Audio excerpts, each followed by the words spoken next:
బ్రహ్మశ్రీ పితామహ పత్రిజీకి, స్వర్ణమాల పత్రి మేడంకి, అలాగే గురువుగారైన వంశీ మాస్టర్కి, నాకు ఈ అవకాశం ఇచ్చిన మాన్సా మేడంకి నా ఆత్మ ప్రణామాలు. ఇక్కడ వింటున్న ప్రతి ఒక్క మాస్టర్కి కూడా నా ఆత్మ ప్రణామాలు మాస్టర్స్.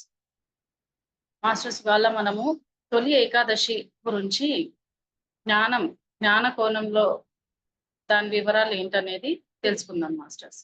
తొలి ఏకాదశి అని ఎందుకు జరుపుకుంటాము, ఆ పండుగ విశిష్టత ఏంటి, అలాగే తొలి ఏకాదశి దేనికి చిన్నంగా చూపించుకుంటున్నాము, అది మంచి రోజు అని చెప్పుకుంటాము. ఎందుకు మంచి రోజు, ఎలా మంచి రోజు, ఆ రోజు నుంచి మనం ఏం చేయాలి, ఆధ్యాత్మికంలో ఉన్న వాళ్ళకి తొలి ఏకాదశి ఏం సందర్భం తీసుకొస్తుంది, ఎలాంటి మంచి అవకాశాలు తీసుకొస్తాయి అనేది ఇవాళ మనం చూద్దాం మాస్టర్స్.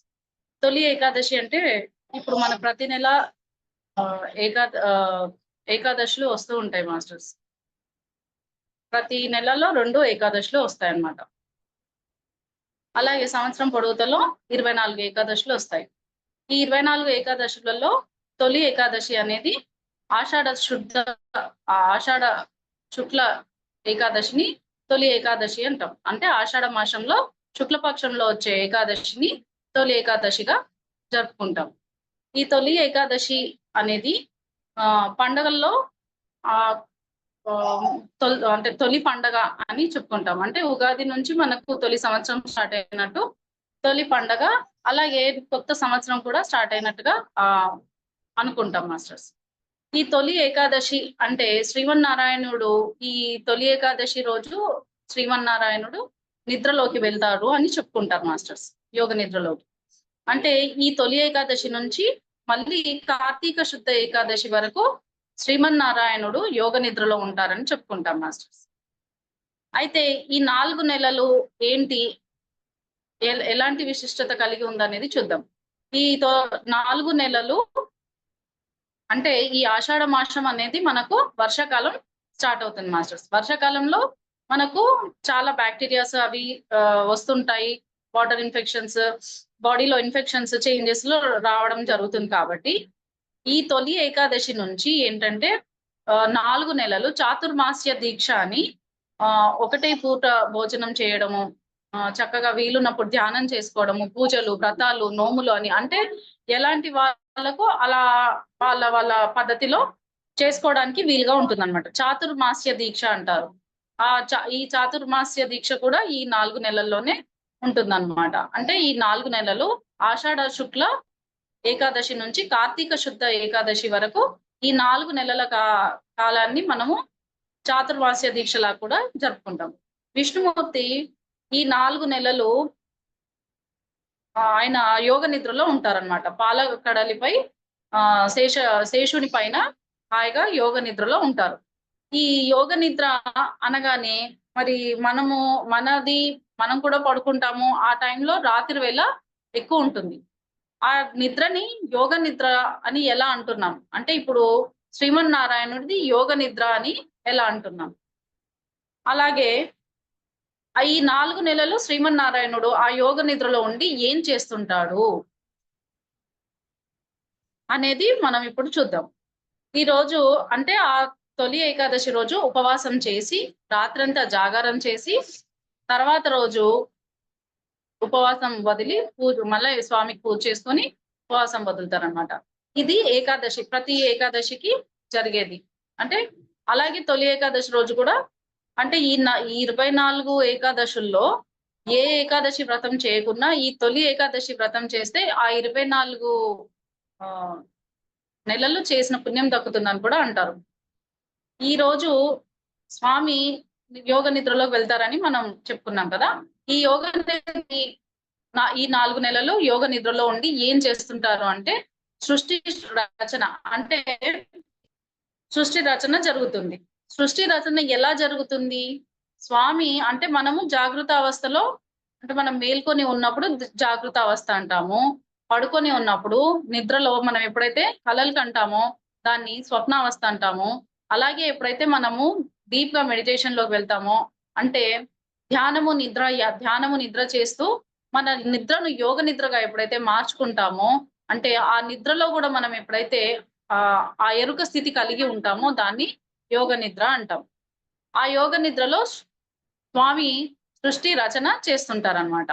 స్వామిని ఆ యోగ నిద్రలో అలా ఉంచడానికి అంటే ఇటు జాగృతావస్థలోకి రాకుండా, అటు స్వప్నావస్థలోకి రాకుండా, సుషుప్తావస్థలో ఉండడానికి శేషుడు తనపై స్వామిని ఎప్పుడూ ఉయ్యాల ఊపుతూ ఉంటాడనమాట. అంటే తన పైన పడుకొని స్వామి ఎప్పుడు శేషుడి పైన పడుకొనుంటారు కదా! అలా ఆ శేషుడి పైన పడుకొని ఆయన ఉయ్యాల ఊపుతూ ఉంటాడనమాట. ఆయన ఆహ్, సుషుప్తావస్థలో ఉండడానికి. అలాగే ఆ సుషుప్తావస్థ నుంచి స్వప్నావస్థలోకి రాకుండా లక్ష్మీదేవి స్వామివారి పాదాలను నొక్కుతూ ఉంటుంది. ఇప్పుడు మనం కూడా ఎప్పుడైనా డీప్ స్లీప్‌లో ఉన్నామనుకోండి, చాలా దీర్ఘంగా డీప్ స్లీప్‌లో వెళ్ళిపోతే ఎవరన్నా మన కాళ్ళు నొక్కారనుకోండి, అది మనకు తెలుస్తుంది. అంటే ఆ స్పర్శ మనకు తెలుస్తది. కానీ మనము మెలుకువలోకి రాము. అట్లానే స్వామి కూడా ఆ యోగ నిద్ర నుండి బయటికి రాకుండా ఇటు శేషుడేమో స్వామిని ఉయ్యాలూపుతూ ఉంటారు. ఆ ఉయ్యాల సేవలో ఉంటారు. అలాగే లక్ష్మీదేవి ఆయనను స్వప్నావస్థలోకి అంటే స్వప్నావస్థ నుండి జాగృతావస్థ అలా రాకుండా లక్ష్మీదేవి ఆయన పాదాల దగ్గర ఉండి ఆయనకు ఆహ్, ఆ సేవను చేస్తుంటారనమాట. అయితే ఇదంతా ఏంటి మరి సృష్టంతా ఏంటి? స్వామి ఎలా అంటే మనం జీవించే మన ఈ ప్రకృతి, ఈ ఈ లోకాలు ఇవన్నీ కూడా స్వామి యొక్క యోగ నిద్రలో సృష్టించిన సృష్టి. స్వామి యోగ నిద్రలో సృష్టించిన సృష్టిలోనే మనము జీవిస్తున్నాము. మరి స్వామి యోగ నిద్రలో నుంచి స్వప్నావస్థలోకొస్తే ఏం జరుగుతుంది? కళ చెదిరిపోతుంది. అంటే ఇది కళ అనేసని మనం ఎప్పుడైతే మెలుకువలోకొచ్చేస్తామో ఆ కళ చెదిరిపోతుంది. ఆ కళ చెదిరిపోతే ఏం జరుగుతుంది? మనము శరీరాలను వదిలేసి ఆత్మస్థితికి వెళ్ళిపోతాం. అంటే ఆ స్థితి ఉండదన్నమాట ఇంకా. అలాగే ఇప్పుడు స్వామి అలా యోగ నిద్రలో ఉండి ఆ 4 నెలలు ఏం చేస్తుంటారంటే సృష్టి యొక్క రచన చేస్తుంటారు. సృష్టి యొక్క రచన. అంటే ఏ సమయంలో ఎక్కడ ఏం జరగాలి? ఎవరికి ఏం కావాలి అనేది స్వామి ఈ 4 నెలలు ఆ యోగ నిద్రలో ఉండి మనకు అన్నీ సమకూరుస్తూ ఉంటారనమాట. అంటే భూమి పైన ఏ లోకాలు ఎక్కడుండాలి? ఏ సృష్టి ఎక్కడ జరగాలి? ఎక్కడ ఏ సృష్టి జరగాలి? ఎక్కడ ఏది అవసరం ఉంది అనేది స్వామి చూసుకొని అక్కడ ఆ సృష్టిని రచన రచన చేస్తుంటారనమాట. ఈ 4 నెలలు స్వామి యోగ నిద్రలోనే ఉంటారు. ఈ 4 నెలలు కూడా మనము ఆధ్యాత్మికంగా ఏం చూడాలి? ఈ 4 నెలల్లోకు కోసము భవిష్య పురాణంలో కూడా చెప్పబడుందనమాట. దీని కోసము శ్రీకృష్ణుడు ధర్మరాజుకి ఈ చాతుర్మాస దీక్ష కోసము, ఈ తొలి ఏకాదశి వ్రతం కోసము ఆహ్, అదేంటి ధర్మరాజుకి చెప్తారనమాట. అప్పుడు దానిని ఉత్తాన ఏకాదశి అంటారు. ఏది నా ధర్మరాజు చేసే వ్రతం ఆచరించిన ఏకాదశిని ఉద్దాన ఏకాదశి అని చెప్పబడతారనమాట. ఆ తర్వాత నెక్స్ట్ డే ద్వాదశిని క్షీరాబ్ద ద్వాదశి అని అంటారు. అంటే ఇది ఈ ఏకాదశి కోసము, ఈ తొలి ఏకాదశి వ్రతం కోసము శ్రీకృష్ణుడు ధర్మరాజుకి చెప్పితే, ఆ ధర్మరాజు ఆచరించిన ఆహ్, ఏకాదశిని ఆహ్, ఉద్దాన ఏకాదశి, తెల్లవారిని క్షీరాబ్ద ద్వాదశి అని చెప్పుకుంటాం. ఈ 4 నెలలు సాధకులకు చాలా మంచి టైం అన్నమాట. అంటే సాధన చేసుకోవడానికి చాలా, చాలా మంచి టైం. ఎందుకు అనంటే ఇక్కడ యూనివర్స్‌లో చక్కటి హయ్యర్ ఫ్రీక్వెన్సీ ఉండడం జరుగుతుందని చెప్తున్నారనమాట. ఈ చాతుర్మాస్య దీక్ష చాలా ఫలితాన్నిస్తుంది. అంటే తొందరగా మనము ఆహ్, యూనివర్స్‌కి కనెక్ట్ అవ్వడానికి, మనలో ఉన్న అంటే ఆ టైంలో మనం ఎప్పుడైతే ధ్యానం చేస్తామో, మనము యూనివర్స్‌కి తొందరగా కనెక్ట్ అవుతామనమాట. అసలు ఈ ఏకాదశి అంటే ఏంటి? మరి ఏకాదశి ఎలా వచ్చింది అనంటే, కలాంగ కలాంజగుడు అనే రాక్షసుడు ఆయన తపస్సు చేసి వరం పొందుతాడనమాట. ఆయన చేసిన ఆ తపస్సుని తన ఆ తపస్సు ఆయనకు అదేంటి ఫలితాన్నిచ్చి ఆయన ఏ రోజైతే హ్మ్. ఎన్‌లైట్‌మెంట్ పొందాడో ఆ రోజుని ఏకాదశి అని చెప్తారు. అంటే ఆయన మోహిని అవతారం ఎత్తి ఇంకా ఆయన చేయవలసిన కార్యం ఆయన చేస్తారనమాట. అయితే మరి శ్రీమన్నారాయణుడు ఈ ఈ టైంలోనే ఈ 4 నెలల్లోనే ఎందుకు పడుకుంటాడు అంటే అంటే ఇప్పుడు మనము ఎప్పుడైనా సరే జాగృత అవస్థలో మన శరీరం పనిచేస్తుందన్నమాట. అలాగే స్వప్నావస్థలో మన మనస్సు పనిచేస్తుంది. సుషుప్తావస్థలో ఆ మనస్సు కానీ, శరీరం కానీ కాకుండా మనము ఆత్మస్థితిలో పని చేస్తుంటామన్నమాట. ఈ ఆత్మస్థితిలోనే సృష్టి యొక్క రచన అనేది జరుగుతుంది. అందుకనే స్వామి ఈ 4 నెలలు ఈ చాతుర్మాస్యంలో ఈ 4 నెలల్లో రాత్రి సమయం ఎక్కువగా ఉంటుంది. ముఖ్యంగా ఏంటంటే ఎందుకు అనంటే రాత్రి వేళ ఈ పగటి టైము తక్కువగా రాత్రి వేళ ఎక్కువగా ఉంటుందన్నమాట. అందుకనే సాధనకు ఇది చక్కటి సమయంగా పెట్టుకుంటారు. అలాగే స్వామి కూడా ఈ 4 నెలలు తన యొక్క యోగ నిద్ర కోసం ఎంచుకున్నాడన్నమాట. ఆ సుషుప్తావస్థలో అంటే స్వామి స్వప్నావస్థ నుండి సుషుప్తావస్థకెళ్ళి సృష్టి యొక్క రచన అంటే ఎక్కడ ఏం చెయ్యాలి, ఎక్కడ ఏం జరగాలి, ఎవరికి అంటే యూనివర్స్‌లో ఏ కార్యం జరగనున్నది, నెక్స్ట్ ఏం చేయాలి అనేది ఇక్కడ చేస్తుంటాడన్నమాట. అక్కడ థర్డ్ డైమెన్షన్‌లో స్వామి యొక్క సృష్టి రచన జరుగుతుంది. మనం కూడా శ్రీమన్నారాయణుడు లాగే మనము ఈ జాగృతావస్థ నుంచి ఆ టైంలో అంటే ఈ 4 నెలలు చక్కగా ధ్యానం చేసుకొని జాగృతావస్థ నుంచి స్వప్నావస్థ నుంచి సుషుప్తావస్థకు అంటే జీరో మైండ్ స్టేట్‌లో అంటే శరీరం కాకుండా, మనస్సు కాకుండా ఏది లేకుండా అసలు నువ్వు అనేదే లేని స్థితి, నేను అనేది లేని స్థితిలోకి వెళ్లి అక్కడ మనము క్రియేషన్ అనేది జరుపుకోవచ్చన్నమాట. ఇక్కడ ఇది ఆధ్యాత్మికంగా మనకు ఎలా జరుగుతుంది అనేది మనము ఏం చేయాలి అనేది అంటే శ్రీమన్నారాయణుడు ఆ క్రియేషన్ ఎలా జరుపుతున్నాడు అనేది కొన్ని ఎగ్జాంపుల్స్‌గా చూద్దాం. అంటే ఇప్పుడు శ్రీమన్నారాయణుడు యోగ నిద్రలో ఉన్నప్పుడు మరి సృష్టికి ఏ టైం అంటే ఇప్పుడు మనం త్రేతాయుగంలోకి వెళ్దాం. అంటే రాముడి టైంలోకి బ్యాక్‌కి ఒకసారి వెళ్లి చూసుకుందాం. రాముడి టైంలో రాక్షసత్వం అంటే రాక్షసులు చాలా వాళ్ళ యొక్క హింస అంటే ఋషులను మహర్షులను వాళ్ళను యజ్ఞాలు చేయనీయకుండా, పూజలు చేయనీయకుండా నిరంతరం వాళ్ళను వేధిస్తూ ఉండేవాళ్ళనమాట. అంటే రాక్షసుల యొక్క పీడ ఆ టైంలో చాలా ఉండేది. బాధ ఉండేదనమాట.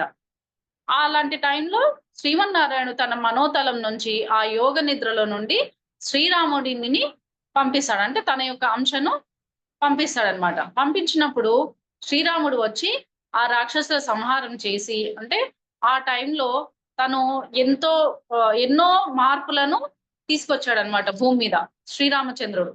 అలా ఆయన వచ్చి భూమి మీద ఏ మార్పులు చెయ్యాలి, ఎలాంటి స్థితి నుంచి మానవులను ఎన్‌లైట్ చేయాలి అనేది అప్పుడు శ్రీరాముడు చేశాడు. అంటే తను ఆ రాక్షసులను సంహరించి రావణుడు కూడా ఎంతో మంది బాధలు పడుతూ ఉంటే ఆయనను కూడా సంహరించి రామరాజ్యాన్ని తీసుకొస్తాడన్నమాట.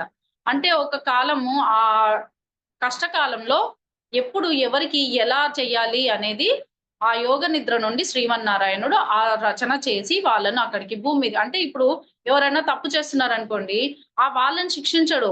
శ్రీమన్నారాయణుడు తన యొక్క అంశాన్ని పంపించి వాళ్ళను ఎన్‌లైట్ చేస్తాడన్నమాట. అంటే వాళ్ళకు సరైన మార్గము ఇక్కడ చూపించడం జరుగుతుంది. అలాగే ప్రతి ఒక్కరు కూడా తన యొక్క ఈ 4 నెలల్లో ఈ చాతుర్మాస్యంలో అంటే 4 నెలలు చక్కగా ధ్యానం చేసి తన యొక్క బాధలకు సృష్టిని ఎలా అంటే తనను తాను ఎలా సృష్టించుకోవాలి, తిరిగి ఎలా సృష్టించుకోవాలి అనేది నేర్చుకోవాలన్నమాట. అప్పుడు శ్రీరాముడు వచ్చి అంతా సెట్ చేసి ఎక్కడ ఏ బాధలు లేకుండా ఆయన చేసి రామరాజ్యం స్థాపించి వెళ్ళాడు. ఆ తర్వాత ఇలా కొద్ది రోజులు పోయిన తర్వాత మళ్ళీ ఏమొచ్చింది?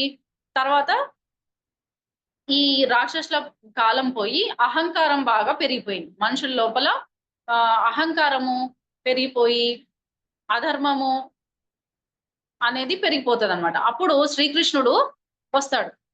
అప్పుడు శ్రీమన్నారాయణుడు ఓకే. ఇప్పుడు ఈ టైంలో ఎవరిని పంపించాలి అనేది మళ్ళీ తన మనోతలం నుంచి శ్రీకృష్ణుడిని పంపిస్తాడన్నమాట. ఆ టైంలో బాగా అధికారము, అహంకారం బాగా ఉంటుందన్నమాట. అంటే రాజుల యొక్క పీడ. ఇప్పుడు రాక్షసుల పీడ పోయి రాజులు. అంటే కంసుడు తన రాజ్యంలో ఉన్న వాళ్ళందరినీ పీడిస్తూ ఉంటాడు. అది ఆ రాజ్యాహంకారము ఆహ్, ఆహ్, ఆ గుణం పెరిగిపోయేసరికి అలా ఉన్నప్పుడు శ్రీకృష్ణుడు రాధా సమేతంగా వచ్చి ప్రేమ తత్వాన్ని అక్కడ సృష్టిలో అందరికీ నేర్పిస్తారనమాట. అంటే స్వామి అక్కడ అంటే ఆ సమయంలో, ఆ సమయ కాల పరిస్థితుల్లో అక్కడ ఎవరు అవసరం అనేది తన మనోతలం నుంచి అంటే ఆ యోగ నిద్రలో నుండి ఎవరు అయితే ఆ సృష్టిని బ్యాలెన్స్ చేయగలరో వాళ్ళని అలా పంపిస్తాడు. అప్పుడు రాధాకృష్ణుల రూపంలో వచ్చి ప్రేమను అందరికీ చెప్పడం జరుగుతుంది. ప్రేమ తత్వాన్ని బోధించడం జరిగిందనమాట. అలాగే ఈ ప్రేమ తత్వంను వీళ్ళ నుంచి ప్రేమ అనేది సృష్టి మొత్తం నేర్చుకున్న తర్వాత ఈ ఏం జరుగుతుంది అనంటే ఆధ్యాత్మికంగా ఎదగాలి. మనుషులు ప్రేమ అందులోనే ఉండిపోకుండా ఆధ్యాత్మికంగా ఎదగడానికని శ్రీమన్నారాయణుడు వేదవ్యాస రూపంలో వచ్చారనమాట. అంటే తన మనోతలం నుంచి వేదవ్యాసుని పంపిస్తారు. వేదవ్యాసుడు ఆధ్యాత్మికతను బోధించాడనమాట మనుషులకి. ఆ తర్వాత అలా కాలం పోతూ ఉండగా ఎవరు మళ్ళీ మళ్ళా సృష్టిలో ఏం జరుగుతుంది? ఎలా ఉన్నారు? అనేసని చూడగా అంటే ఏదైతే మనకు సృష్టిలో జరుగుతూ వచ్చిందో దాన్ని మళ్ళీ బోధించాలి. దానికి పురాణ కథలు అందరికీ అందాలని విదురుడిని పంపిస్తాడనమాట. వేదవ్యాసుడు తర్వాత విదురుడు కూడా వస్తాడు. ఆయన కూడా మానవులకు జ్ఞానాన్ని బోధిస్తాడు. అలాగే జనమే జేయుడు అని అతన్ని కూడా సృష్టిలోకి పంపిస్తాడు. ఎందుకు అనంటే ఈ జరిగిన కాలంలో ఏమేం జరిగిందో అవన్నీ మన పురాణాలు మన చరిత్రలన్నిటిని కథల రూపంలో చెప్పడానికని జనమే జేయుడు అని అతను వస్తాడనమాట. అతన్ని సృష్టిస్తాడు. అలాగే ఇలా సృష్టిలో ఎప్పుడు ఏది కావాలి అంటే మానవుల ఉన్నతికి అంటే ఆత్మ ఉన్నతికి మనకి ఏం కావాలి అనేది శ్రీమన్నారాయణుడు యోగ నిద్రలో ఉండి చక్కగా ఎవరికి ఈ సృష్టిలో ఏ కార్యం కావాలో అంటే మనుషులకు ఆత్మ పరంగా ఎదగడానికి ఏం కావాలి అనేది అప్పుడు ఆ సమయంలో వాళ్ళను పంపించడం జరుగుతుంది. పంపించి ఆ సృష్టికి దాని నుంచి అంటే ఏ అంధకారంలో అయితే వాళ్ళు ఉంటారో దాని నుంచి బయటపడే మార్గం చూపిస్తారనమాట. అలాగే ఇదంతా అయిపోయిన తర్వాత ద్వాపర యుగం అయిపోయాక కలియుగం వచ్చేసింది. ఇక కలియుగంలో అధర్మానికి అసలు చెప్పనే వద్దనమాట. ఎక్కడ చూసినా కలియుగం అంటేనే అధర్మము, అజ్ఞానము ఇవన్నీ ఉంటాయన్నమాట. మరి ఇదన్నిటిని కలియుగంలో ఎన్నో అధర్మాలు కదా! ఇవన్నీ ఎలా అనేసని ఆయన ఏం చేస్తాడు అంటే ఈ చక్రం తిరుగుతూనే ఉంటది ఇంకా. అధర్మం రావడం, అది కొంతకాలం ఉండడం, మళ్ళీ దానికోసమని శ్రీమన్నారాయణుడు ఒకరిని పంపించడము, దాన్ని బ్యాలెన్స్ చేయడము అనేది జరుగుతూనే ఉంటుందన్నమాట. అప్పుడు అయితే ఈ కలియుగం వచ్చిన తర్వాత ఏం జరిగింది? ఫస్ట్ స్టార్టింగ్‌లో చిన్న చిన్న పిల్లలకు వచ్చేసి పెద్ద పెద్ద ముసలి వాళ్ళకిచ్చి వివాహం చేయడం. అంటే బాల్య వివాహాలు మనము ఈ దాంట్లో చూస్తామన్నమాట కలియుగంలో స్టార్టింగ్‌లో. అప్పుడు అలా ఉండేది కదా! పూర్వకాలంలో ఈ అజ్ఞానము ఎక్కువగా ఉన్నప్పుడు స్త్రీలకు అసలు స్వేచ్ఛ లేదు. అలాగే చిన్న పిల్లలను వాళ్ళకు పెళ్లి చేసేసి పంపించేస్తే మా పనైపోతుందన్నట్టు చిన్న పిల్లలకు పెద్దవాళ్ళనిచ్చి వివాహం చేసేవాళ్ళనమాట. అంటే ఈ కన్యాశుల్కం అని చెప్పేసి పేరుతో చిన్న పిల్లలకు వివాహం జరిగేది. అప్పుడు ఆ టైంలో శ్రీమన్నారాయణుడు తన రూపాన్ని ఎవరి రూపంలో పంపించాడంటే రాజా రామ్మోహన్ రాయ్, అలాగే టంగుటూరి వీరేశలింగము వీళ్ళ రూపంలో ఆ టైంలో వాళ్ళొచ్చేసి మనుషులకు జ్ఞానాన్ని బోధిస్తారు. దాన్ని వ్యతిరేకిస్తారనమాట. కన్యాశుల్కం అంటే చిన్న పిల్లలకు వివాహం చేయకూడదు. అప్పుడు చట్టం వచ్చింది. ఏంటి? అమ్మాయికి 18 ఏండ్లు, అబ్బాయికి 21 ఇయర్స్ వచ్చే వరకు పెళ్లి చేయకూడదు అని చెప్పేసి వాళ్ళు పోరాటం చేసి ఆ యొక్క చట్టాన్ని తీసుకొస్తారనమాట. అంటే దైవం మానవ రూపంలో వస్తుంది. అంటే మానవ రూపంలో వచ్చి వాళ్ళు చేయవలసిన పని ఎందుకొచ్చారో ఆ పనిని చేసుకొని తిరిగి వెళ్ళిపోతారనమాట. శ్రీమన్నారాయణుడు ఈ 4 నెలలు ఈ సృష్టికి సృష్టి రచన ఇలాగే చేస్తూ ఉంటాడనమాట. కొంతకాలం తర్వాత ఏమైంది అంటే బ్రిటిష్ పరిపాలన వచ్చేసింది. ఇక బ్రిటిష్ పరిపాలనలో మనకు ఎన్ని ఘోరాలు అనంటే ఇంక మనము చెప్పనే వద్దనమాట. అన్ని ఘోరాలను, అంత బాధలను మనుషులు అనుభవించారు. అప్పుడు శ్రీమన్నారాయణుడు తన మనోతలం నుంచి ఎంతో మంది గొప్ప గొప్ప వ్యక్తుల్ని భూమి మీదకి పంపించాడు. భగత్ సింగ్ అని, మహాత్మా గాంధీ అని వాళ్ళందరూ అహింస మార్గంలో చక్కగా మనకు స్వాతంత్రాన్ని తెచ్చారనమాట. అహింస మార్గం అంటే చూడండి వాళ్ళలో ఎంత దైవత్వము ఉంది. ఆ దైవం యొక్క అంశాన్ని తెలియచేయడానికి వాళ్ళు అహింస మార్గంలోనే మనకు గాంధీజీ ఈ స్వాతంత్రం తెచ్చారనమాట. ఆ తర్వాత ఏం జరిగింది? ఆధ్యాత్మికం అనేది అసలు లేకుండా మనుషుల్లోకి నాస్తికత్వం పెరిగిపోయిందనమాట.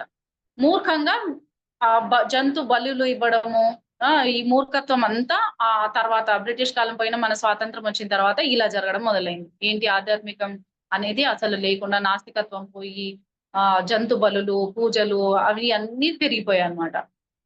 అసలు ఇదంతా ఏంటి అని చెప్పేసి అప్పుడు ఆ కాలానికి శ్రీమన్నారాయణుడు తన మనోతలం నుంచి బుద్ధుడిని పంపించాడు తన యొక్క అంశాన్ని.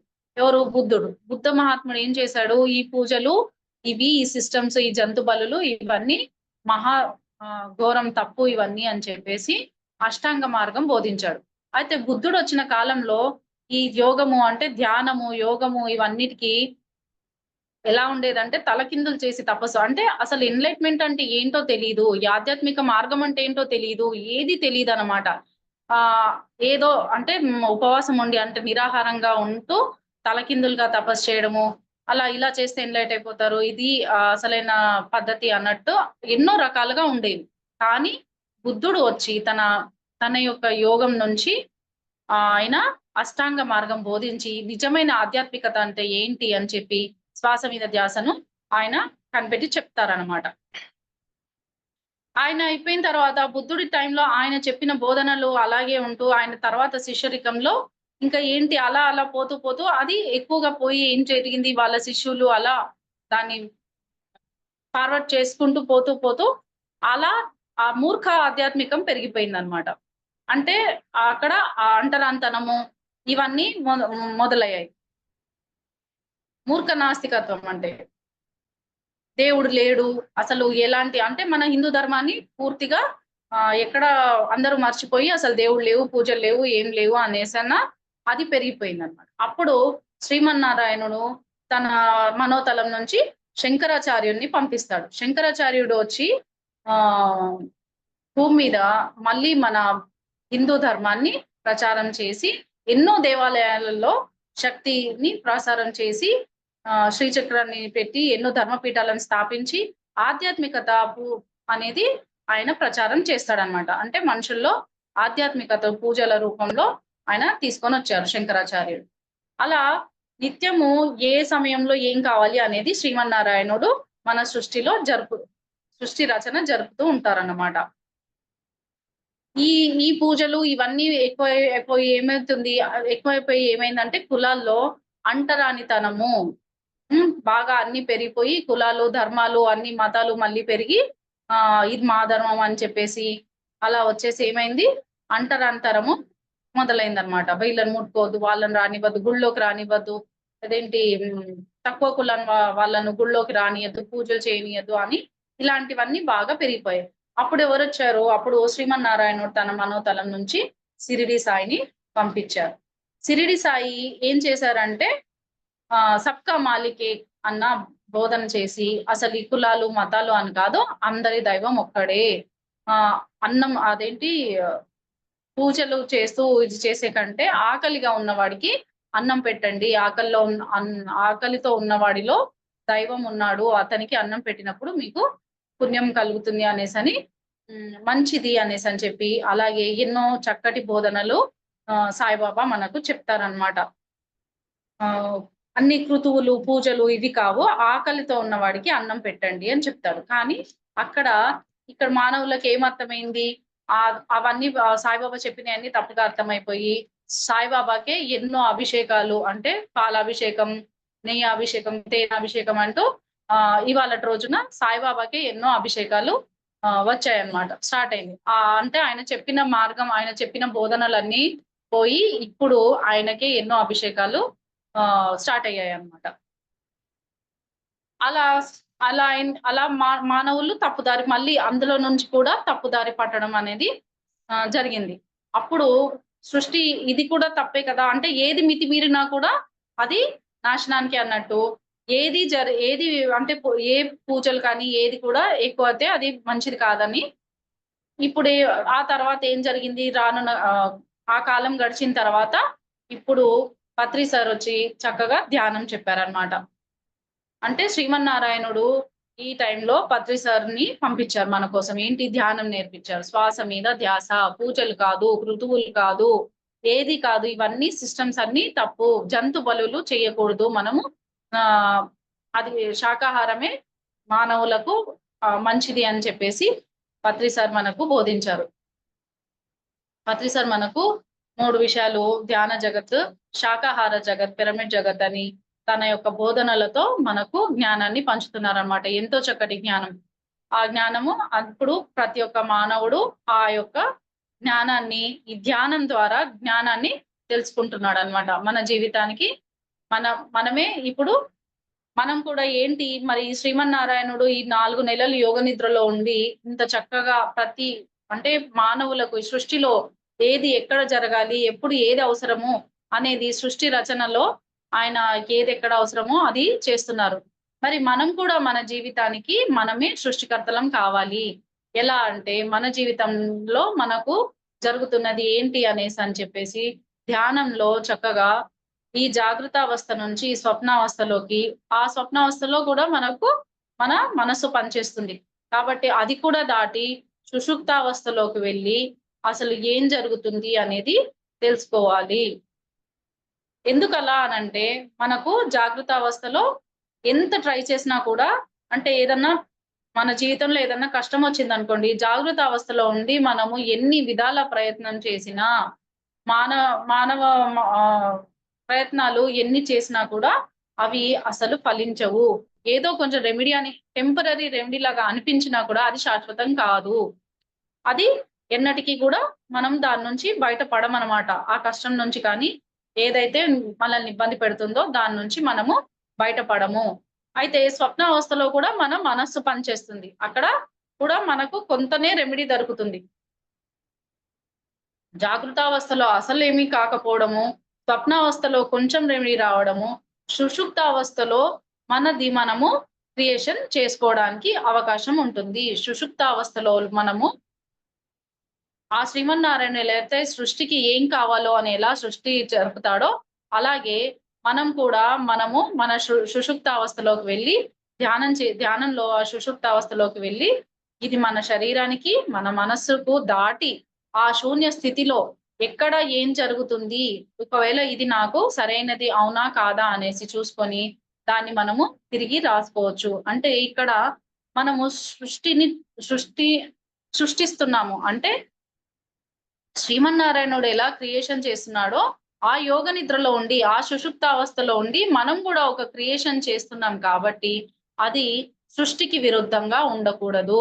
చాలా ఆలోచించి మనం చేసేది అంటే మనము ఏదైతే సంకల్పం చేసుకుంటున్నామో, లేకపోతే ఏదైతే మనం క్రియేట్ చేసుకోవాలని అనుకుంటున్నామో, అది పూర్తి ఎరుక స్థితిలో అధర్మంగా కాకుండా, సృష్టికి విరుద్ధంగా కాకుండా ఎందుకంటే ఇక్కడ మనం ఎప్పుడైతే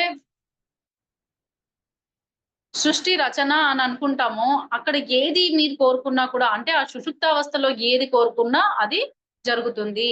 అది జరుగుతుంది కాబట్టి మనము దాన్ని చాలా జాగ్రత్తగా ఆలోచించి నిర్ణయం తీసుకోవాలన్నమాట. ఏం కోరిక కోరుతున్నాము? అక్కడ ఏం క్రియేట్ చేస్తున్నాము? మనం ఏది అనుకుంటున్నాము? ఏం చేయాలని ఆలోచిస్తున్నాము అనేది చాలా జాగ్రత్తగా ఆలోచించి అది ధర్మపరంగా ఉందా? ఇది నేను చేయడం కరెక్టేనా అని 10 సార్లు ఆలోచించి ఎందుకంటే మనం ఎప్పుడైతే సుషుప్తావస్థలోకి వెళ్ళిపోతామో మన మనస్సు పనిచేయదు. మన శరీరం పనిచేయదనమాట. అంటే మనం ఎప్పుడైతే ఈ ధ్యానానికి కూర్చుంటామో దానికంటే బిఫోరే మనము దాని గురించి యోచన చేసి, ఆలోచించి ఇది సరైనదా? కాదా? అని చెప్పి ధర్మబద్ధమైన కోరికనా? కాదా? అని చెప్పి పూర్తిగా దాని గురించి ఒక నిర్ణయం తీసుకొని అప్పుడే దాని కోసం మనం సంకల్పం సుషుప్తావస్థలో చేసుకోవాలన్నమాట. అంటే మన క్రియేషన్ ఏదైతే చేయబోతున్నామో అది చాలా చాలా చాలా ఇంపార్టెంట్. ఎలా చేస్తున్నాము? దేనికోసం చేస్తున్నాము? అనేది అంటే ఇప్పుడు ఎవరికన్నా చాలా డబ్బు కావాలి అని అనుకుంటారనుకోండి. అదయిపోతుంది. కానీ దాని తాలూకా నెగెటివ్ అంటే ఏది నీకు ధర్మబద్ధంగా నీకు ఎంత అవసరమో అంతవరకే నీకు లభిస్తుంది. దాన్ని కాదని నువ్వు ఎక్కువగా ఏదైతే ఎక్స్‌పెక్ట్ చేస్తావో, ఎప్పుడైతే ఎక్స్‌పెక్ట్ చేస్తామో అంటే ఎప్పుడైతే కోరుకుంటామో, ఎప్పుడైతే క్రియేట్ చేసుకుంటామో ఆ సుషుప్తావస్థలో దాని తాలూకా రిజల్ట్ అంటే ఏది అయితే నువ్వు చేయకూడనిది చేస్తావో దాని తాలూకా రిజల్ట్ కూడా మనము ఫేస్ చేయాల్సి ఉంటుంది. సో మాస్టర్స్ మనం ఇక్కడ ఎప్పుడైతే మనం సుషుప్తావస్థలో ఏదైనా క్రియేషన్‌కి మనం కోరుకుంటామో అది చాలా జాగ్రత్తగా ఆలోచించి నిర్ణయం తీసుకోవాలన్నమాట. ఈ 4 నెలల్లో ఆ చక్కటి హయ్యర్ ఫ్రీక్వెన్సీ ఉంటుంది కాబట్టి, ఆ 4 నెలలు మనము చాలా జాగ్రత్తగా ధ్యానం చేసుకొని, చక్కగా దాన్ని మనం వినియోగించుకోవాలి. ఎవరికన్నా హెల్త్ ఇష్యూస్ ఉన్నాయనుకోండి, వాళ్ళు కూడా చక్కగా ఆ సుషుప్త అవస్థలోకి వెళ్లి, వాళ్ళ యొక్క ఆరోగ్యాన్ని సరిచేసుకునే ఒక క్రియేషన్ కూడా చేసుకోవచ్చు. అంటే దాని మూలాల్లోకి వెళ్ళాలి. వెళ్లి అది ఎందుకొచ్చింది అనేసని, దానికి ప్రాయశ్చిత్తం చేసుకొని, అలాగే క్షమాపణ చెప్పుకొని, దాని నుంచి మనము విడుదల కావడానికని చెప్పేసి అక్కడను క్రియేషన్ చేసుకోవచ్చనమాట. అంటే ఈ యొక్క దివ్యమైన అంటే ఇప్పుడు మనము ఏం చూస్తున్నాము? ముఖ్యంగా ఈ 4 నెలలు శ్రీమన్నారాయణుడు ఎక్కడైనా సరే, ఎప్పుడైనా సరే తన కోసం అంటే తన కోసం తాను ఎక్కడైనా చిన్న కోరికైనా కోరుకుంటాడా? లేదు. ఆయన ఏం చేస్తున్నాడిక్కడ? సృష్టి కోసం చేస్తున్నాడు. అంటే ప్రతి ఒక్క విశ్వం కోసం ఆయన వర్క్ చేస్తుంటాడు. అంటే ఆ సుషుప్తావస్థలో ఆయన చేసే క్రియేషన్ అంతా ఎక్కడ తన కోసం ఉండదనమాట. విశ్వం కోసము, సృష్టి కోసము ఈ అంటే ఎదుటి వారి కోసమని ఆయన చేస్తూ ఉంటారనమాట. అలాగే మనం కూడా ఎంతసేపు మన కోసమని మన యొక్క ఎంతసేపు మన కాన్సంట్రేషన్ మన బాధలు, మన కష్టాలు మనం ఎలా బయటపడాలి, వీటి కోసం వీటి నుంచి బయటపడడానికని క్రియేషన్ అలా కాకుండా ఎప్పుడైనా సరే మనము విశ్వ కళ్యాణం కోసమని అలా చేసినప్పుడు మన ఆత్మ ఉన్నతంగా ఎదగడం జరుగుతుందనమాట. ఎప్పుడైతే మనము మన కోసం కాకుండా ఇతరుల కోసం ఆలోచించి, విశ్వం కోసం ఆలోచించి, విశ్వ కళ్యాణం కోసం ఎప్పుడైతే ఆలోచించి మనము ఆ సృష్టి రచన అంటే ఆ సుషుప్తావస్థలో సృష్టి రచనలో మనము ఆ సంకల్పం చెప్పుకుంటామో, అప్పుడు మన ఆత్మ కూడా ఉన్నతంగా ఎదగడం జరుగుతుంది. ఇప్పుడు మనం చూస్తుంటాము. ఫర్ ఎగ్జాంపుల్ మనమే తీసుకుందాము. మనము వంశీ సార్‌ని ఎప్పుడు ఫాలో అవుతుంటాం. మనకి ఏ చిన్న కష్టం వచ్చినా సార్‌కి చెప్తాం. ఎందుకు? అక్కడ మనకు తెలుసు కాబట్టి. ఆయనది హయ్యర్ ఫ్రీక్వెన్సీ దేని అయినా కూడా ఆయన ఆహ్, సాల్వ్ చేయగలడు. మనకు సొల్యూషన్ చూపించగలడు అని. ఎందుకు అక్కడ అనంటే వంశీ సార్ కూడా ఎప్పుడు తన కోసం అని చెప్పి తను ఆహ్, ఎలాంటి క్రియేషన్ చేయడు. అంటే సంకల్పం చెప్పుకోడు. సుషుప్తావస్థలో తను ఎప్పుడు విశ్వ కళ్యాణం కోసము, మన కోసము అంటే ఎదుటి వాళ్ళ కోసం అంటే ఆహ్, తన సంకల్పం ఎప్పుడు ఎదుటి వారి బాగు కోసమే ఉంటుందన్నమాట. అందుకని సార్ యొక్క ఫ్రీక్వెన్సీ ఆహ్, హయ్యర్‌గా ఉంటది మనకంటే. అంటే ఆయన ఆత్మస్థితి కూడా అలా ఆ సృష్టి రచనలో ఆయన కూడా ఎదుగుతున్నారన్నమాట. ఆయన ఆత్మస్థితి ఎదుగుతుంది. ఆయన ఉన్నతంగా ఎదగడానికి విశ్వం ఆయనకు సహాయం చేస్తుంది. అలాగే ఇప్పుడు మన గ్రూప్‌లో మనం కూడా ప్రతి ఒక్కరము ఏ చిన్న ప్రాబ్లమ్ వచ్చినా కూడా మానస మేడంకి ఫోను చేస్తాం. ఎందుకు? అంటే మేడం ఎప్పుడు తన కోసం తను కూడా చేసుకుంటారు. కానీ ఆవిడ ఆలోచనలు ఎంతసేపు మన గ్రూప్ కోసం అంటే ఇక్కడున్న వాళ్ళకి ఎలా సొల్యూషన్ చూపించాలి? వాళ్ళకి ఏం జరుగుతుంది? ఎలా వాళ్ళని ముందుకు తీసుకెళ్ళాలి? దానికోసం నేనేం చేయాలి? అంటే ఎంతసేపు వాళ్ళ ఆలోచన ఎదుటి వారి కోసం ఉంటుంది కాబట్టి యూనివర్స్ వాళ్ళకు సహాయం చేసి వాళ్ళ ఆత్మకు ఆ స్థితిని కల్పిస్తారనమాట. ఏంటి అనంటే వాళ్ళు ఇతరుల ప్రాబ్లమ్స్‌కి సొల్యూషన్ చూపించగలిగే కెపాసిటీ వాళ్ళకు ఇస్తుంది. అంటే ఇక్కడ మనం ఏం తెలుసుకోవాలి అనంటే, ఎప్పుడైతే మనము ఈ జాగృత అవస్థ నుంచి స్వప్నావస్థలోకి వెళ్లి, ఆ స్వప్నావస్థ నుంచి ఇంకా ఉన్నతంగా అంటే ధ్యానం చేసి, ఆ యోగ నిద్ర నుంచి మనము ఆ సుషుప్తావస్థకెళ్లి ఎప్పుడైతే క్రియేషన్ చేయగలిగేంత ఆ స్థితికి మనం చేరుకుంటామో, అప్పుడు మనము మన కోసం కాకుండా ఇతరుల కోసం, విశ్వం కోసము ఆహ్, మన యొక్క ఉన్నతి కోసము, ఇతరుల ఉన్నతి కోసం ఎప్పుడైతే కోరుకుంటామో, మన ఆత్మకు ఆ శక్తిని ఆటోమేటిక్‌గా యూనివర్స్ వస్తుందన్నమాట. అయితే మరి శ్రీమన్నారాయణుడు ఈ యొక్క స్థితిని చక్కగా చేస్తున్నట్టుగా మరి ఎలా వస్తుంది మనకు ఆ స్థితి ఎలా వస్తుంది అంటే, ఈ 4 నెలలు కూడా మనం చెప్పుకున్నాం గదా! 4 నెలలు చక్కగా రాత్రి వేళ ఎక్కువుంటది. అంటే పగటి పూట తక్కువ. పగటి టైం తక్కువ. అంటే పొద్దటి టైము తక్కువగా ఉండి, రాత్రి సమయం ఎక్కువగా ఉంటుందన్నమాట. ఆ సమయంలో మనము చక్కగా ఆహ్, పడుకునే ముందు పగటి పూట కూడా మనము వీలైనంత సమయము ధ్యానం చేసుకోవాలి. అలాగే పడుకునే ముందు కూడా ధ్యానం చేసుకొని అర్ధరాత్రి మేలుకు రావాలని చెప్పేసి మెడిటేషన్ చేసి పడుకోవాలన్నమాట. ధ్యానం చేసి పడుకోవాలి. అర్ధరాత్రి ఎప్పుడైతే మెలుకువ వస్తుందో అదే చోట అంటే మనం పడుకున్న చోటే కూర్చొని 36 శ్వాసలు లెక్కబెట్టాలన్నమాట. 36 శ్వాసలు. శ్వాస లోపలికి తీసుకోవడం, బయటికి రావడం. ఆ 36 శ్వాసలు లోపలికి తీసుకున్న తర్వాత మన సంకల్పం ఏదైతే ఉందో ఆ సంకల్పం చెప్పుకోవాలి.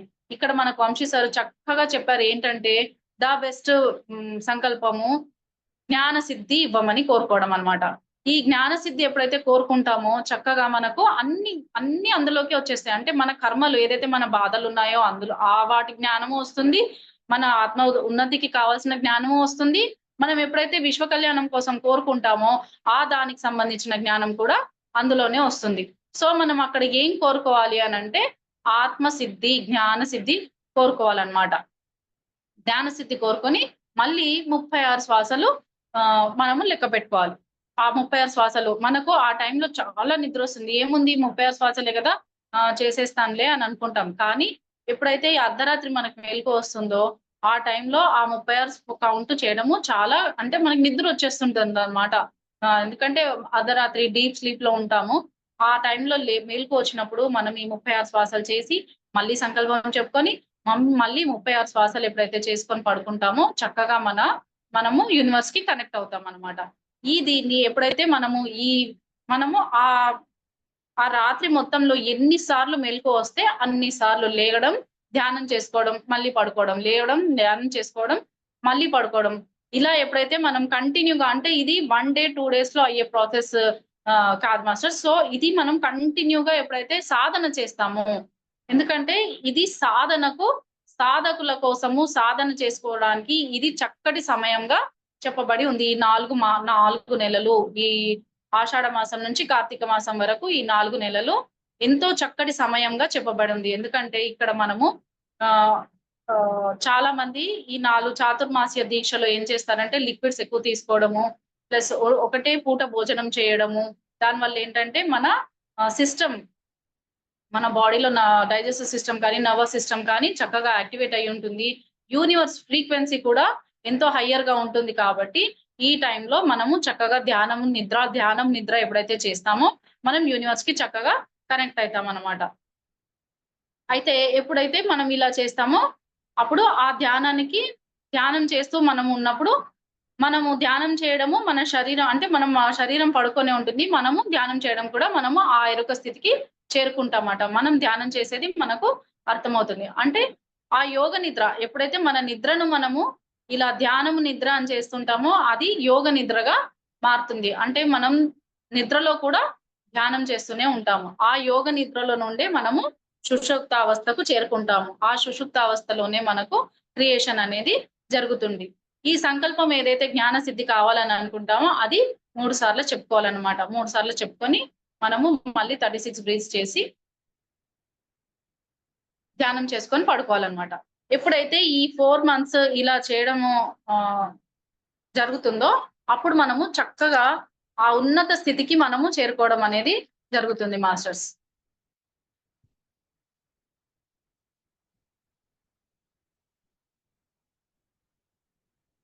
ఈ క్రియేషన్ అనేది చాలా చాలా చాలా ఇంపార్టెంట్ అయిన టాపిక్ మాస్టర్స్. ఈ 36 బ్రీత్స్ చేసి మనం ఎప్పుడైతే సుషుప్త అవస్థలో చేరుకొని క్రియేషన్ అనేదైతే అనుకుంటామో, అది ఎప్పుడు కూడా సృష్టికి విరుద్ధంగా ఉండకూడదు. అలాగే ధర్మబద్ధంగా ఉండాలనేది మనము బాగా గుర్తుపెట్టుకోవాలన్నమాట. అయితే ఏదైనా సరే మనం మంచి రోజు చూసి స్టార్ట్ చేస్తాం కదా! అలాగే ఈ తొలేకాదశి నుంచి ఈ 4 నెలలు ఈ తొలేకాదశి రోజు నుంచి మనము స్టార్ట్ చేసుకోవచ్చనమాట. ఆహ్, మన ధ్యానం అనేది. ఈ 4 నెలలు ఈ తొలేకాదశి నుంచి స్టార్ట్ అయ్యి మళ్ళీ కార్తీక మాసం ఏకాదశి వరకు ఈ 4 నెలలు ఈ ధ్యాన సాధన చేసుకొని ఈ విధంగా చేసుకుంటే మనకు చక్కగా మనం కనెక్ట్ అవ్వడం జరుగుతుంది మాస్టర్స్. అలాగే ఈ ఈ 4 నెలలు సాధకులకు ఎంతో చక్కటి సమయం. అంటే ఆ యూనివర్స్‌లో హైయర్ ఫ్రీక్వెన్సీ ఉండడం మూలాన మనము ఒకటే టైం భోజనం చేసి లిక్విడ్స్ ఎక్కువ తీసుకొని చక్కగా ఆ సాధన అనేది ఎప్పుడైతే పెంచుతామో మనము ఎంతో ఉన్నతంగా ఎదగడం అనేది జరుగుతుందన్నమాట. అదే ఈ తొలి ఏకాదశికి ఉన్న ఇంపార్టెన్స్ మాస్టర్స్. ఇవాళ మనము జ్ఞాన కోణంలో కూడా అంటే ధ్యానంలోకు ఈ తొలి ఏకాదశి ఎంత ఇంపార్టెంట్ అంటే ఆ రోజు నుంచి మనం మన దీక్షను అనేది అంటే మన సంకల్పం చేయడము, ధ్యానం చేయడము, దీక్ష అంటే దీక్షలాగా ఈ 4 నెలలు స్టార్ట్ చేసుకోవడం అనేది తొలి ఏకాదశి నుంచి చేసుకుంటే చాలా మంచిది. అదే మనకు వంశీ సార్ నుంచి మనం తెలుసుకున్న ఈ తొలి ఏకాదశి యొక్క విశిష్టత. అంటే మనము ఈ తొలి ఏకాదశి నుంచి మళ్ళీ కార్తీక మాసం ఏకాదశి వరకు ఎప్పుడైతే సాధన పెంచుకుంటామో, ఎప్పుడైతే మనము యూనివర్స్‌కి కనెక్ట్ అవుతామో, మన ఆత్మ ఉన్నతంగా ఎదుగుతుంది. అలాగే మనం కూడా ఉన్నతంగా ఎదుగుతాం. మాస్టర్స్ ఇక్కడ మనం ముఖ్యంగా గుర్తుపెట్టుకోవాల్సింది సంకల్పం ఏదైతే క్రియేషన్ మనం చేయాలనుకుంటున్నామో అది చాలా చాలా ఇంపార్టెంట్. ఎప్పుడు కూడా మనము సృష్టికి విరుద్ధంగా కూడా ఒకరు నాశనం కావాలనో లేకపోతే ఆహ్, ఇంకేదైనా ఒక్కటి కూడా వేరే ఆలోచన లేకుండా చక్కగా జ్ఞాన సిద్ధి ఆలోచించి ఇతరుల కళ్యాణం, విశ్వ కళ్యాణం కోసము మనం సంకల్పం చేసి ఉన్నతంగా ఎదుగుదాం మాస్టర్స్. నాకు ఈ అవకాశం ఇచ్చిన మానస మేడంకి, ఇక్కడ వింటున్న ప్రతి ఒక్క గురువుకి నా ఆత్మ ప్రణామాలు. కోటి కోటి కృతజ్ఞతలు మాస్టర్స్. Thank you masters.